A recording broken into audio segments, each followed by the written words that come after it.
And welcome to this homecoming edition of the Coach Derwin Wright Sports Show. Joining me, Coach Derwin Wright. Before we get to homecoming, Coach, tough loss on Friday night to Smith. It was that the weekend coincided with UT, back and forth game, and it's hard to lose a game that you don't punt in.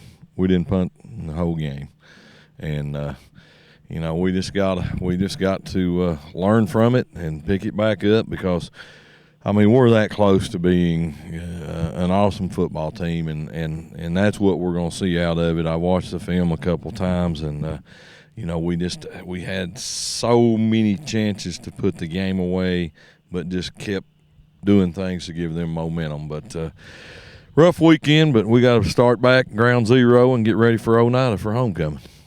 Well, we'll take a look back at the Smith County game. We'll also look at this week's homecoming matchup, as Coach mentioned, with the Oneida Indians right after this. For more than a century, Union Bank has been serving the people of Fentress County. Now, as we begin a new chapter in our history of service, we want to take this opportunity to reassure you that while our building may be new, we're still the same friendly people you have known for years. Union Bank, the same people, the same goals, and the same commitment to you. Union Bank, your locally owned hometown bank for more than a century, growing to meet your needs. Equal Housing Lender, member FDIC. And back here on the Coach Derwin Wright Sports Show. Coach, you got your guys just a few mistakes, some penalties, a little bit of, I guess you'd say, soft coverage by a couple of players late in the game allowed them to get a big touchdown and win that one the other night. It did, and I felt like as a coach, I made some mistakes in the game. I second guessed myself. Thought about moving one of our seniors over and press coverage over on that kid, and we had a sophomore on him, and this kid gave all the effort he could. We just made some mental mistakes and technique mistakes, and a lot of people wondered what I was doing going for two down there. 7-point ball game. I know their kicker was out, and I knew they was going for two, and if we punched that in right there, and we'd been getting 3 yards all night long, no problem, and thought we had a decent play called, and just lost our footing. Ethan made a good cut and was going to turn it up, and lost his footing, and came up a little short. But you go up 9 right there, the game's over with. And my mentality is, and you've followed me a lot as a coach.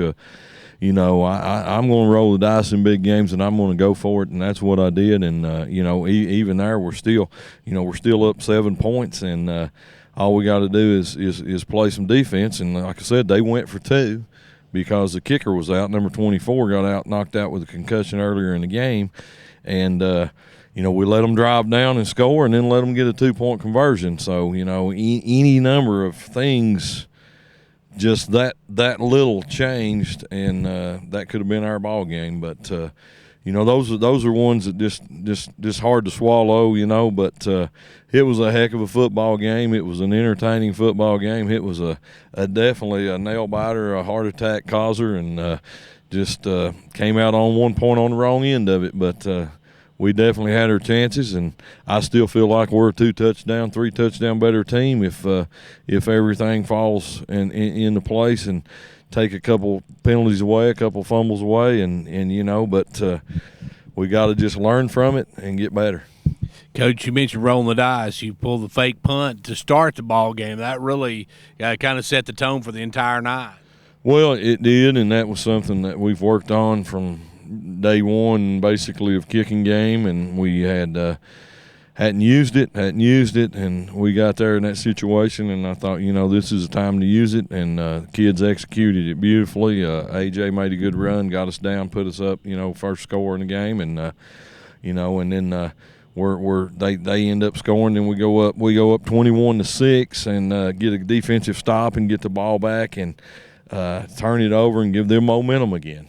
And we had that happen twice in the game where we were in total control of the game, and just kids, you can't fault the kids. They're fighting hard for extra yards and stuff, and just gotta clean that up, Gary. But big games, you take chances and you go for it if you want to win them. And I think we did. I think our kids played well. Like you said, we had some soft coverages where we needed to be up tighter and be more aggressive, and that's something we can learn from this game. Coach, I guess you could say it's a little bit of irony. You call timeout right before halftime, their kicker gets hurt, and that puts them in a must-go for 2 every time possession. It did, and bad thing at the end of the game where we had to use the timeout on something silly. We were sitting there with no timeouts, no way to stop the clock, but they were going to go for 2 every time, and we knew that. And I thought, hey, 8, they can come down and match it. And they still had plenty of time. There was about 2:13, 2:14 on the clock, and I thought, hey, we punch this in right now, it's over with, and I'd do it again. We made that call up in the press box as well. I asked Tanner, I said, would you go for 2? He said, no, I would go for 1. I said, I'm going to roll the dice. I said, I'm going to go for the win. Yeah, I mean, that if, 9, the game's over. But, if we kicked 1, it's an 8-point game, we'd probably went to overtime. And, who knows what would have happened there. But, you're at home and you got a chance to put the game on ice and put it away. I'm going to go for it, and that's going to be our mentality as long as I'm coaching. And and there's always those people going to second guess you. I can second guess myself all weekend. But again, if I had that play to do over, we would go after them and try to get the 2 out of it, and put ourselves in the driver's seat, knowing that we got the game. Coach, the one thing about a game like this is not to get your heads down. That's the thing that the kids can't lose their composure after a big loss like this. Well, and I'm going to talk to our guys about it just in a few minutes when we come over to watch some film. We're going to watch. We're going to see a few little things, mistakes. It was a team effort in that, we as coaches made mistakes, players made mistakes.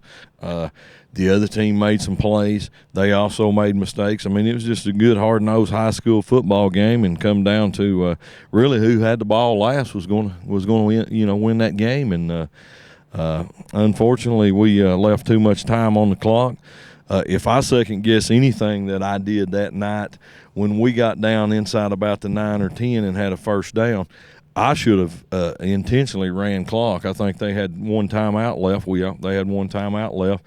2:31 on the clock. We could took that thing down, inside of 50 seconds, 60 seconds, and then tried to punch it in on a third or fourth down. But you do that and then don't score, and they go down and score, you're still a big dummy. But that was one thing that if I could do over, I probably would. I would eat the clock. Well, in that situation, we mentioned it during the game. We thought Smith County might let you score quickly so they could get the ball back with plenty of time. Yeah, and that was going through my mind as well, that that might be a possibility. But really, you got to put points on the board, and again, you go up, you score, and you're up 7, and you get the 2-point conversion, that ball game's over with. So I still feel good about going for 2 there. Again, like I said, the biggest thing I question is I think if I had to do over, I would have run more clock off without trying to score, and then had 3rd and 4th down to try to punch it in on. Coach, the problem with this, it was a region game. It drops you to 1-1. The region puts you behind Smith and Sequatchie, but still keeps you up at the top of the pack. Well, we just got to learn to finish, and this is a good football team.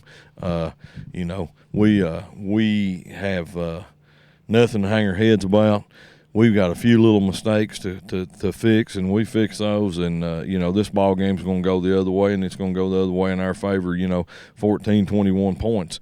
And that's what the guys got to understand, and they're going to see it on film. We're going to see some guys that are really good athletes just drop out of coverage and be 7 and 8 yards off of a receiver while the ball's in the air, and why we wouldn't be more aggressive, or I just don't know. But all those things are things that we can fix, and that's the best thing about it is that they didn't come out here and just whip us and beat us. We did a lot of things to help them. Our offensive line up front and our defensive line up front, I felt like did a tremendous job on their defensive line. Our offensive line whipped their butt most of the night, so it's just came up on the short end of it. Coach, but one good thing is, though, you're still in the hunt for one of those top 2 spots in that region. Oh, absolutely. And that's the thing that we got to look for. We got to look to get in those top 2 spots, host a game, and hopefully get to go to them or them come to us for a second round playoff game. So, that to me is the thing that Ethan Prope said it best. Let's do what we have to see them again and get the opportunity to play them again. And maybe the Dragons will get to play them again. But this week, it's the Oneida Indians coming to town. We'll take a look at a historic program right after this. For more than a century, Union Bank has been serving the people of Fentress County. Now, as we begin a new chapter in our history of service, we want to take this opportunity to reassure you that while our building may be new, we're still the same friendly people you have known for years. Union Bank, the same people, the same goals, and the same commitment to you. Union Bank, your locally owned hometown bank for more than a century, growing to meet your needs. Equal Housing Lender, member FDIC. And back here, where Coach, this week you got Oneida. We mentioned historic program. They have some deep tradition down there. They do. Good football program. Tony Lambert does a good job with his team. They're 5-0 right now, and not a bad football team. The one thing I'd say to our kids, we could easily be 3-1 or 4-0, and being in every game, and we need to have that and get confidence back on our side. Basically, go back to basic fundamentals this week, getting ready for homecoming, and a good Oneida football team. What you got to do to move the ball against Oneida? Be consistent in knowing our assignments and just taking care of the football. We're moving the ball well. Offensively, we did a pretty solid job. Most of the year, we've done a pretty solid job. Our offensive line has continued to grow and get better. Feel like we got to do a little better job at our tight end position in our blocking schemes. But Heath Rexroad, he ran as well as you could ask him back to run the other night. Ethan Probst, Cole Cooper, Dawson Threet, Thomas Miller, A.J. Johnson, all those guys are running the ball well. And Landrick Leffey, we showed what he could do a little bit. Landrick's a good inside runner. And, probably biggest thing, we got to get a little more confidence in our passing game and open it up a little bit more. But big thing right now defensively, we got to step on the field and get some stops. You mentioned defensively. Who you got to watch? Give us some numbers from both sides of the ball for Oneida. Well, 14 and 24s they rotate those guys at tailback. They've got a little fullback, pretty good football player. Big offensive line. Number 70 right tackle. He's a good sized kid. They're just fundamental, pretty solid. They don't have a tremendous amount of team speed, but they execute what they do well. They're going to come at you. They're going to get in the eye and offset eye, and they're going to run power football. So, got to get ready defensively to fill our gaps and make sure we got our responsibilities taken care of. Our outside linebackers, which we call those dog linebackers, they're going to have to do a great job coming up, forcing this week, and reading, run pass scheme and being aggressive off the corners. Coach, we mentioned before last week's game how big the special team is going to be. It turned out to be true. This is another one of those games could be the same. Oh yeah, every game special teams somewhere along in a game a special teams play one way or another is going to win a game or lose a game for you. We had a tremendously big play with the fake punt in special teams, and then missed a couple extra points that we would love to have back, but. You just gotta not make mistakes in the kicking game. And again, it's ironic. You talk to any coach and he says that comes off a Friday night and getting interviewed the next Monday and says, yeah, we didn't punt the ball all night, but you lose the game. It's just hard. It's a hard one to swallow, Gary. But we've got to learn from it and. Just get ready for Oneida, and again, back kicking game. It's always important. Well, there's two mindsets as far as the homecoming activities. There's some that has pros, some that has cons. Give us your side of pros and cons about homecoming. Well, traditionally, we have enjoyed our homecoming activities, but the guys realize that it all comes down to the game. and that's always been my focus, is that enjoy the activities, enjoy your Thursday night. Meta Thrift and Joy Von Rail, they put on this concert for us the last 3 years and had tremendous crowds there. And then we have our bonfire usually done by 9 or 9:30, and just at that point, go home, get you some rest, get ready, for the next day, go through the parade, get off your feet and get ready to play Friday night in the football game. And, that's the same thing I'm going to be preaching to these guys. And I know they're hungry for a win. We let one slip away Friday night, and I know they'll be hungry to get back on the field and try to get that win under us and, go 3-2 and get ready for Upperman coming in the week after. A lot of folks will say York's 3A school, Oneida's a 2A school, bigger school. But for those folks, we want to remind them of a single A team called Coalfield. Well, I preach this. We went down in a preseason scrimmage against Cookeville, and they couldn't move the ball on our offense or on our defense, excuse me. And it doesn't matter whether you're 5A, 6A, single A. You got 11 guys that are going to be on that field, and if 9 or 10 of those guys are winning the battle up front, it don't matter what division you are. I've seen York teams, I remember back in the 80s when BGA come up here, and York just with about 28 or 29 guys, and they had about 60-something, just wore them out. I've been coaching teams that were like that, It's not about that. It's about the quantity of guys that you got on that field, and we've got the athletes, and I feel disappointed that we didn't win Friday night. I think that as a coach, I could have done some things to help us. I think some of our players feel the same way, and I'm going to tell the boys today, we win together, we lose together, and what big thing we got to do is pick up from where we made mistakes. But it doesn't matter what level you're at, how many kids you got. It's 11 that goes on the field that matter, and obviously the benefit of a bigger school is there's more kids to choose from, but there's a lot of big schools that don't have that program where those kids are out. And there's a lot of single A schools like Coalfield where if you live in Coalfield and you don't play football, something's wrong with you, So it's a lot of tradition, you got that same kind of tradition at Trousdale County. So we've just we've got to worry about Oneida, and we not worry about whether 2A, 3A, 5A. We opened the season up against a 5A team that we wore out, and we got to go back to that mentality and not worry about who we're playing, but just come out and play.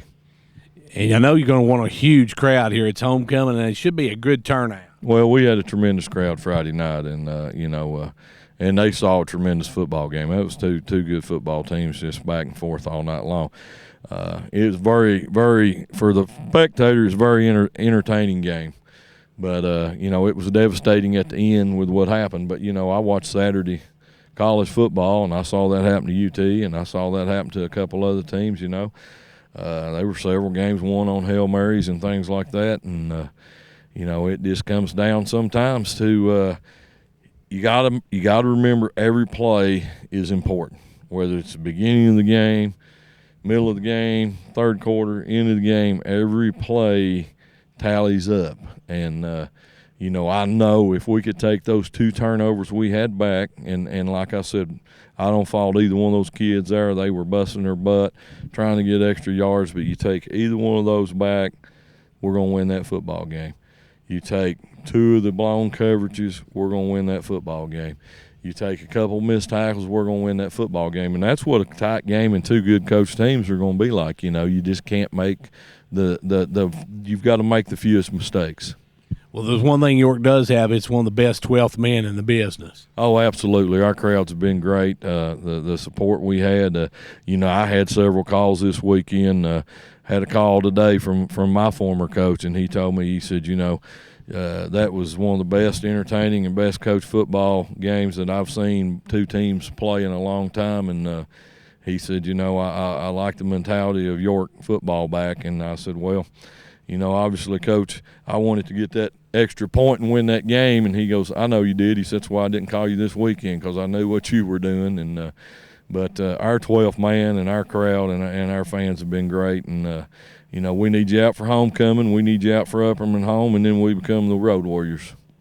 Well, Coach, I want to thank you for joining us. Best of luck this week as you have homecoming activity. Thank you, Gary. Well, that's going to do it for this edition of the Coach Derwin Wright Sports Show. The York Dragons have homecoming this week. Parade's going to be at Friday at 1 o'clock, I believe, and then kickoff of the game is going to be at 7. The pregame activity starting around 6:15 with lineups, and then 6:30 they'll have the actual homecoming activities. Until then, for 15104 Sports, I'm Gary Clark. See you at the game.